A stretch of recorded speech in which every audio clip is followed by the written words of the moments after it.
Hello everyone, just made a new update to my Exocharts workspace. Just wanted to talk you lot through it, just how I use it really, the benefits of doing so, and a few other things that maybe you didn't know about it. So to begin with, obviously we've got a crypto tab, we've got an alt tab that I'm going to be running through in a bit of detail, not too much detail.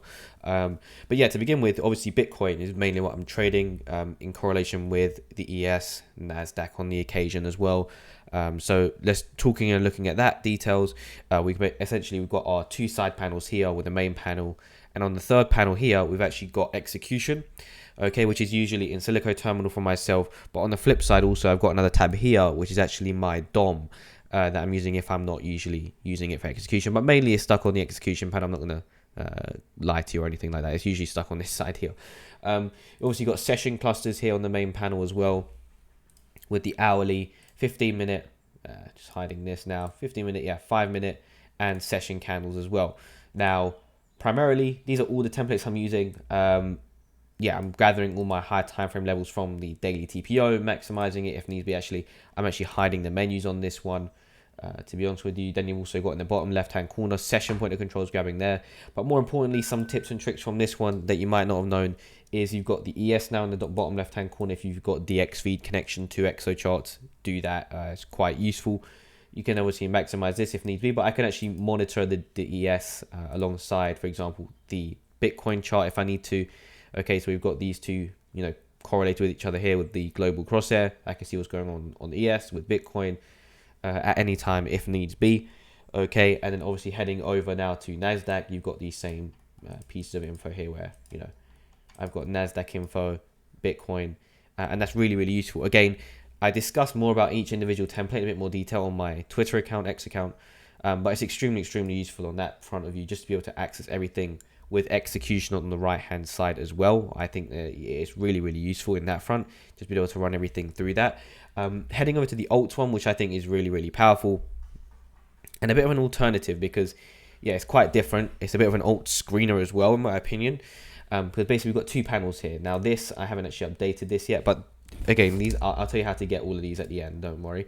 You're going to have Bitcoin in the top right, Ethereum in the top left, because they're kind of, ETH kind of leads the altcoins, Bitcoin's a correlator of Ethereum, hence why I've got those two in the main ones.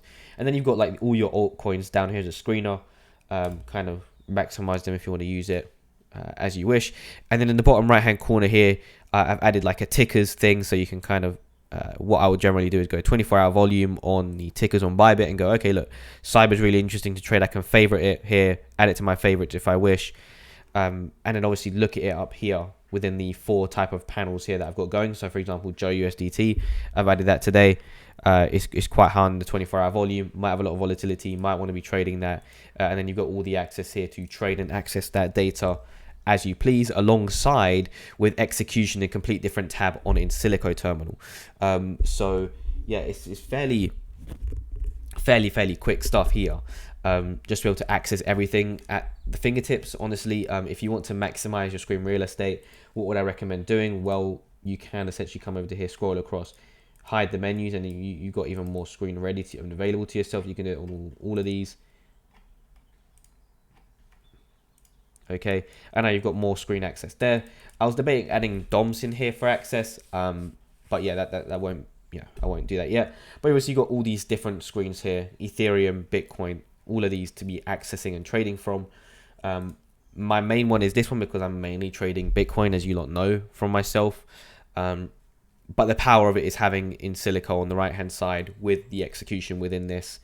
And I will eventually be adding a stocks screener here at the bottom. If you want to, it's simply going to be very similar to this kind of layout. I really like this layout just for, viewing all the stock or all my altcoins that I'm actually monitoring, getting into any trades based on them, because I've got the in silico terminal on the right hand side here where I can really quickly access Joe, any sort of coin that's have high volatility at the time, I can access really quickly there. Maximize anything, we're dealing with cyber now, what's going on. You've got all the TPO point of control data here, VWAPs, markers, literally everything you may need to be trading any altcoin at any time is fairly quick to switch. So let's say right now we want to go and trade, let's say Sol's doing quite well today. You literally come over to here, hit this button here if you don't have the hide menus available. Sol USDT, it's a layer 1 on Bybit. You hit this, it's going to load up. Now, with that being said, you're going to have to adjust the tick sizes and such. So your TPO tick size and your general chart tick sizes may have to differ. And before I release this, I might change and reduce the look back date, so you don't have to load back all this data, but it's loading back 63 days worth of data. Probably isn't needed, to be honest. You want to load like 3 or 7. But yeah, I think it's fairly self-explanatory on that front as to what you kind of need. Now look, you can see here, so it's loaded up. Just literally put this on 10, and we'll put this on like 4, 3. And you've got all the data here readily available. Again, bounce off daily open. You can see it's all really quite self-explanatory. Now, to receive this information, or to receive these templates, there's 2 ways to do it. There's going to be a tweet. I'm going to link to it in the description here. You can like and reply to that tweet or post, if you want to call it that now. Like and reply to it. Then you'll get auto DM'd it on Twitter or X. On the flip side, if you don't have a Twitter or X account, you can just simply sign up to the free email newsletter now that I'm starting. Literally going to be releasing unreleased trade breakdowns on there, in addition to what I'm doing here on YouTube. Completely unreleased stuff in written format. Just sign up, and within the one which is going to be released tomorrow, I believe tomorrow or the next day, you'll simply have it at the bottom part. I'll put a link to this whole Exo desktop template where you can download it. So yeah, again, they're both completely free, just if you have an X account or not. Most of you have an email, so go there, download it, or just sign up for the free emails newsletter. Hopefully it doesn't disappoint you. But yeah, hopefully I've discussed the use cases for this now. I'll go through again on my X account all the details in relation to more in detail threads on these specific templates are really there. So thank you everyone for listening. Hope you enjoyed, and I'll catch you all later.